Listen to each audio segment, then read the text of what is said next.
നിങ്ങളെ കരുതുന്നവനാകുന്ന ഒരു ദൈവമുണ്ട്. ഓരോ ദിവസവും ഓരോ നിമിഷവും.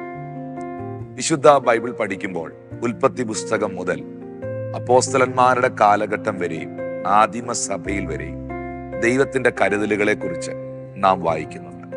രാജാക്കന്മാരെ കരുതിയ ദൈവം, പ്രവാചകന്മാരെ കരുതിയ ദൈവം, അപ്പോസ്തലന്മാരെ കരുതിയ ദൈവം, ഇടയന്മാരെ കരുതിയ ദൈവം, ചെറിയവരെയും വലിയവരെയും ഒരുപോലെ കരുതിയ ദൈവം ഇന്നും നമ്മെ പുലർത്തുന്നവനാണ്, നമ്മെ കരുതുന്നവനാണ്. വിശുദ്ധ ബൈബിളിൽ അബ്രഹാം സഖാക്കിനോട് പറഞ്ഞു, മകനെ, യഹോവ നോക്കിക്കൊള്ളും, യഹോവ കരുതിക്കൊള്ളും. എന്നെ കേൾക്കുന്ന പ്രിയ കുടുംബത്തോട് ദൈവം പറയുന്നു, വിഷമിക്കണ്ട, ഭാരപ്പെടണ്ട. നിങ്ങൾക്ക് വേണ്ടതെല്ലാം ദൈവം തക്ക സമയത്ത് കരുതും. നിങ്ങൾക്ക് വേണ്ടതെല്ലാം ദൈവം തക്ക സമയത്ത് ഒരുക്കും. ഞാനിത് പറയുന്നതിനേക്കാളൊക്കെ അപ്പുറമായിട്ട് ഇത് നിങ്ങളുടെ ജീവിതം തന്നെയാണല്ലോ, ഇത് നിങ്ങളുടെ അനുഭവമാണല്ലോ.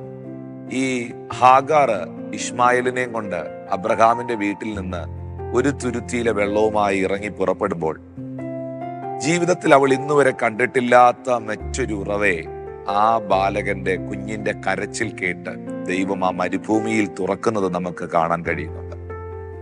ഒരു ഉറവ ദൈവം അടയ്ക്കുമ്പോൾ നമ്മൾ കണ്ടിട്ടില്ലാത്ത മറ്റൊരു ഉറവ എവിടെയോ നമുക്ക് വേണ്ടി ദൈവം തുറന്നിട്ടുണ്ട്.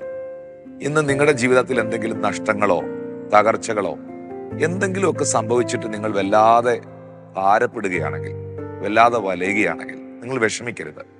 തക്ക സമയത്ത്, റൈറ്റ് ടൈമിൽ ദൈവം നിങ്ങൾക്ക് വേണ്ടി കരുതുന്ന ദൈവമാണ്.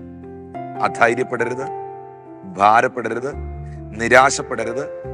റൈറ്റ് ടൈമിൽ, കൃത്യമായ സമയത്ത് സ്വർഗത്തിലെ ദൈവം നിങ്ങളെ കരുതുന്നവനാകുന്ന ദൈവമാണ്.